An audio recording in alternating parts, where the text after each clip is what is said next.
And welcome everybody. This is Prophecy in the Spotlight. I know we look a little different here. We're at Calvary Baptist Church in Memphis, and I'm Brother Dan Goodwin. And sitting with me is you are a doctor, right? Dr. Yes. Bob Hooker. That's Yes. what I knew you as.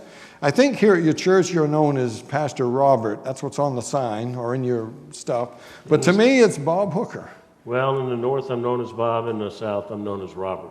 So Memphis, this is the South. I got sweet tea today. You can't get that in the North, right? That's exactly Yeah, right. you go to Maine and ask for sweet tea. Well, we have unsweetened. You can add. We'll bring you some sugar. You can add. I don't want it that way. I want sweet tea, and I don't want to have to open them packets and dump it in there. So, anyway, we're here at his church because we're going to record a TV program here in our series, The Pastor's View of Prophecy. Prophecy from the pastor's point of view. That's really how I say it. And Brother Hooker, how long have you been here at Calvary Baptist Church? 6.5 years. All right, and they haven't thrown you out yet. And by the way, we have a live audience. They are alive, I think. I'm not sure. We just ate a little while ago. I didn't get a nap today. No? So I might fall asleep. I don't know. But we have a live audience. To be honest, I wasn't expecting this many would come for this. The fact is they're still coming in out there. Well, you told them they were going to be on TV. We did. And I don't know if they're good or not. You guys that are running that camera, if you want to sweep the audience real quick, if you know how to do it, I don't want to mess you up back there, but now would be a good time to do it. Since this is not television, this is just YouTube, this would be a good time to test it out, see if you can get the audience, especially that Navy guy over there. He wants to be in the camera. And so, all right. Well, Brother Hooker, what's your understanding of prophecy? Do you think prophecy is an important topic that folks ought to be talking about today? Yes, sir. I think it, especially today, the way the world has gone, in the last 6 years since I've been here, things have changed drastically, more so than I've ever seen in the history of my life. And the last couple of years especially. Yeah. And so the way things are right now, it seems to me that if we've ever talked about prophecy, it needs to be now. I agree 100%. Of course, I don't know, I guess since 2014, this has been my ministry. Right.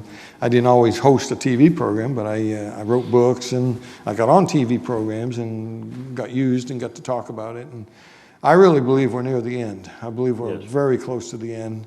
And I'm like you, the last 2 years with what's going on, things that we can't talk about on YouTube, but the last 2 years, it's almost like God has zoomed in and shown us what's coming. Right. You know, we used to ask, Brother Hooker, how's the Antichrist going to get people to take the mark of the beast? What's the carrot there? What's he going to do? I always had some thoughts on that. But boy, it's pretty plain now. Yes. I mean, they're lining up. I mean, they're just lining up to do whatever the government says. They just trust them, and that's never been a safe thing in history. I'm talking to the audience out there. It's never been a safe thing to trust government. Our forefathers who founded our country didn't trust government. Right. And the Constitution and the amendments that they put in there, the Bill of Rights, it's obvious they didn't want us to trust government. They said government is what the Second Amendment was about. It had nothing to do with hunting, and I like hunting, and really it had nothing to do with self-defense, although we certainly believe in self-defense. But the Second Amendment, as I understand it, is there in case we ever had to overthrow a tyrannical government. Right. And Well, it's very clear from history and even the Revolutionary War. I mean, what was that really? It was a tyrannical government that was trying to conquer the people, control the people. Yeah. And that's where we are right now. And socialism has been doing it throughout the world. It's already got the people in a mindset that they just have to do whatever the government says. Yeah. Socialism, of course, is you say creeping into America, but it's no longer creeping in. It's taking over.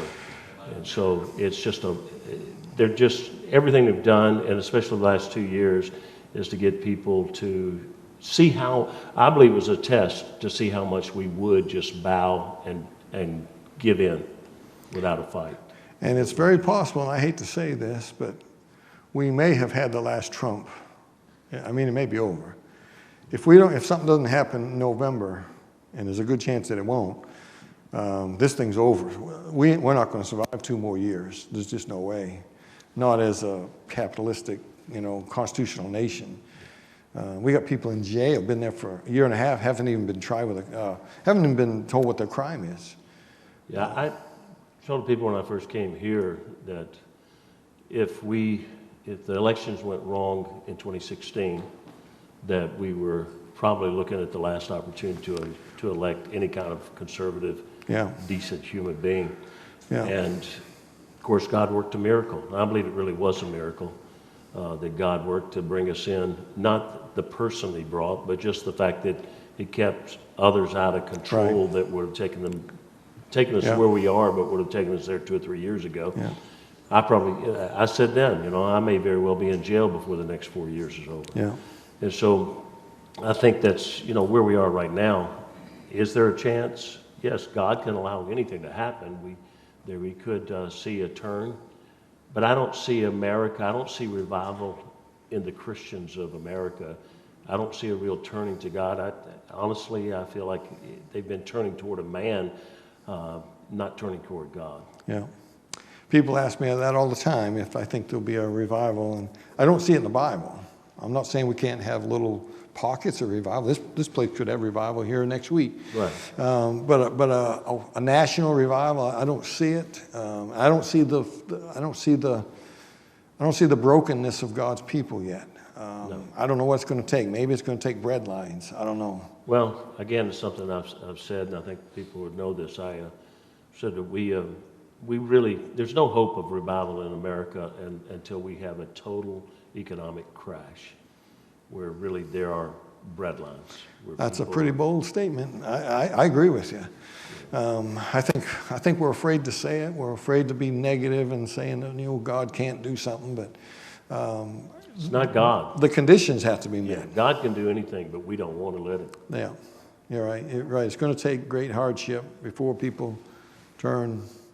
Well, folks, we'll shut it off there. Don't forget, if you have not already, hit that red button, the subscribe button, so that you get, and hit the little bell, and you'll get alerts when we come on. This is Pastor Bob Hooker. Look for the next show. We're going to do a TV program with him on the topic, prophecy from the pastor's point of view. I think you're going to enjoy that. Brother Hooker, thanks for taking the time. Sure. And all right, folks, until next time, keep your eyes on them skies.